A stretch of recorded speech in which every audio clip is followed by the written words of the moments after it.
have to assume that. We have no reason not to think that.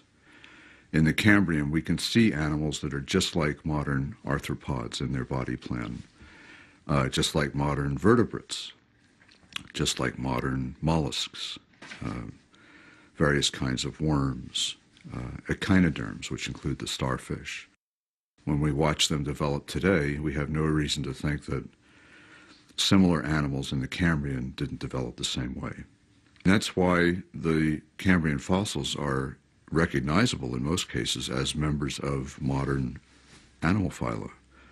So the complexity is already there, full-blown, right from the start.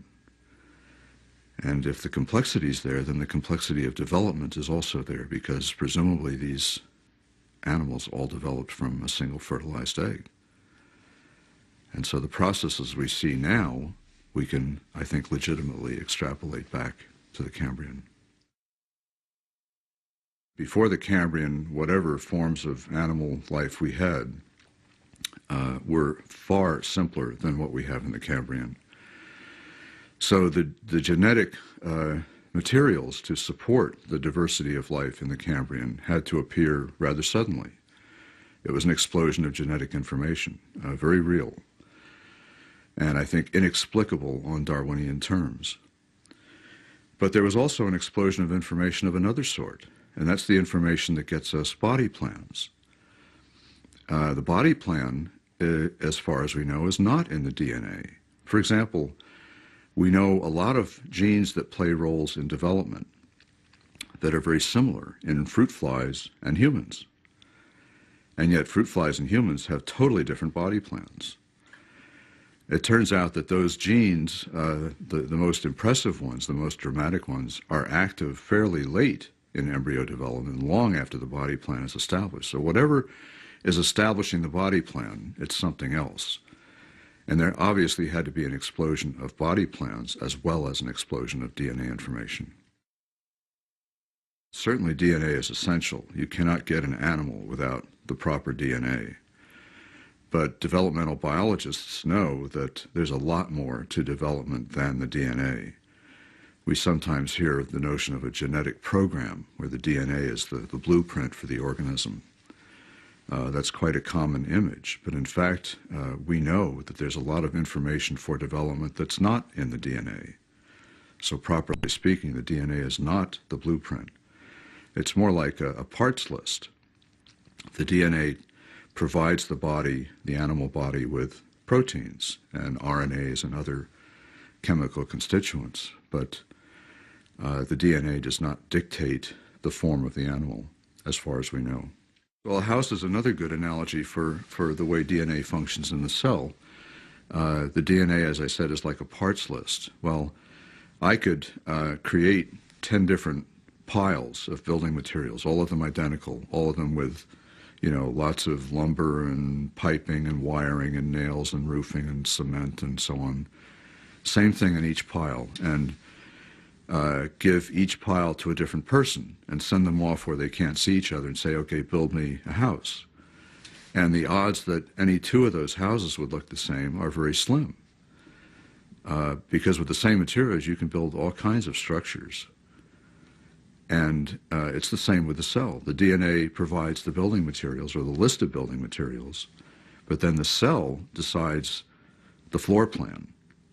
The floor plan is somewhere else, because to build a house, you just can't have building materials. You need actually assembly instructions.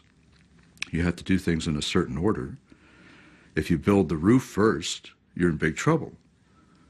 You have to put the foundation in, the walls, the piping, the wiring. You need a certain sequence here. And you need a floor plan to know how to lay out the floor and the walls to begin with, where to put the windows. And the DNA gives us the list of parts, but the rest, for the most part, certainly the floor plan is somewhere else. We've known all along that most mutations are either harmful or neutral. Neutral meaning they don't have any noticeable effect, at least not right away. But really beneficial mutations, which would be the only kind evolution could use anyway, are extremely rare.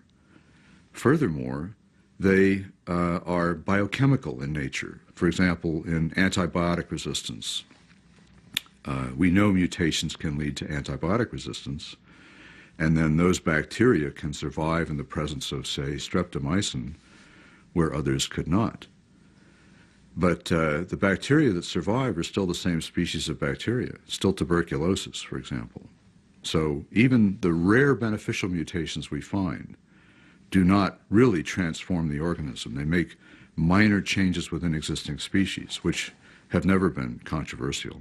And of course, the evidence for mutations has already suggested that to us. I can take a fruit fly embryo, and this has been done, in fact, and it can be mutated in every possible way, the DNA.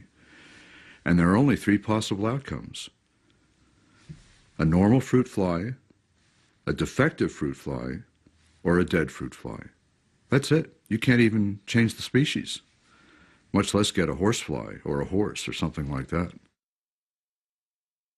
Well, we've certainly found a lot of evidence, but for what? Darwin's theory is that all living things are descended from a common ancestor, modified by unguided natural processes such as natural selection and variation. Darwin didn't write a book called How Existing Species Change Over Time. That's not even relevant. People have known that for centuries. So minor changes within existing species are not the issue here. And yet when Darwinists say there's overwhelming evidence for Darwin's theory, 90% of what they talk about is minor changes within existing species. That's not the point at all. The point is the origin of new species by this same process. And no one has ever observed the origin of a new species through variation and selection. And they've tried. They've tried many times. But that key element in Darwin's theory, the origin of a new species, the title of his book, has never been solved.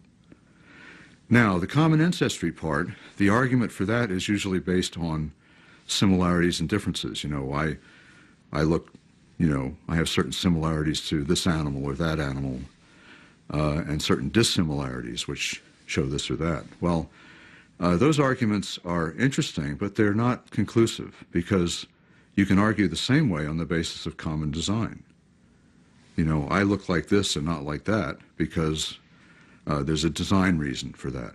You can do the same with cars. In fact, Darwinists have used car models as an illustration of descent with modification, but cars are designed, they're created by engineers. So until you get this one important step where one species can originate from another species, why should I accept common ancestry at all? Because the mechanism is not there. The similarities and differences can cut either way. But what we're totally lacking at this point is good evidence for Darwin's basic mechanism.